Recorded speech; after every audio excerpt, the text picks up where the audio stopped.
हमारा ग्रह लुभावनी सुंदरता, जटिल पारिस्थितिकी तंत्र और शानदार जीवन रूपों की दुनिया। सदियों से हम इसकी प्रचुरता पर फले फूले हैं, संसाधन जुटाए हैं और सभ्यताओं का निर्माण किया है। लेकिन प्रगति की हमारी अनवरत खोज में हम अक्सर एक मौलिक सत्य को भूल गए हैं।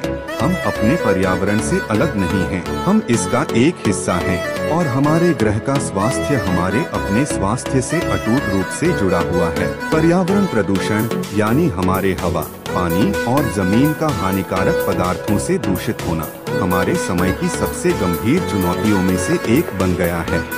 यह एक ऐसा संकट है जिसकी कोई सीमा नहीं है, जो पृथ्वी पर हर जीवित प्राणी को प्रभावित कर रहा है। जिस हवा में हम सांस लेते हैं से लेकर जो पानी हम पीते हैं, वे सभी तत्व जो हमें जीवित रखते हैं आज खतरे में हैं। प्रदूषण कई रूप लेता है और हर एक के विनाशकारी परिणाम होते हैं। दो प्रदूषण जो औद्योगिक उत्सर्जन, वाहनों के धुएं और जीवाश्म ईंधन के जलने से होता है, वातावरण में जहरीली गैसों और कणों का एक मिश्रण छोड़ता है। 3 ये प्रदूषक कई श्वसन और हृदय रोगों से जुड़े हैं।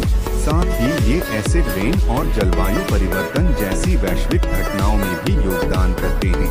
वायु प्रदूषण के कारण दमा, सर्दी, खांसी और त्वचा रोग जैसी बीमारियां हो सकती हैं। 4 हमारा पानी जो हमारे ग्रह का जीवन रक्त है, औद्योगिक कचरे, कीटनाशकों और उर्वरकों वाले कृषि अपवाह और प्लास्टिक प्रदूषण की लगातार बढ़ती लहर से दूषित हो रहा है। 3 यह न केवल जलीय जीवन को नुकसान पहुंचाता है, जिससे मछलियों की मौत होती है और समुद्री पारिस्थितिकी तंत्र नष्ट होता है, बल्कि हमारे पीने के पानी को भी दूषित करता है, जिससे हैजा और आंत्रशोथ जैसी बीमारियां होती हैं। 5 जमीन पर कचरे का अनुचित निपटान और कृषि में रसायनों का अत्यधिक उपयोग मिट्टी के प्रदूषण का कारण बनता है। यह संदूषण मिट्टी की उर्वरता को कम कर सकता है, खाद्य सुरक्षा को प्रभावित कर सकता है और हमारी खाद्य श्रृंखला में हानिकारक विषाक्त पदार्थों को शामिल कर सकता है। 2 हमारे स्वास्थ्य और पारिस्थितिकी तंत्र पर प्रभाव। पर्यावरण प्रदूषण के परिणाम दूरगामी और गहरे चिंताजनक हैं। दुनिया भर में बीमारियों और समय से पहले होने वाली मौतों में प्रदूषण का एक महत्वपूर्ण योगदान है।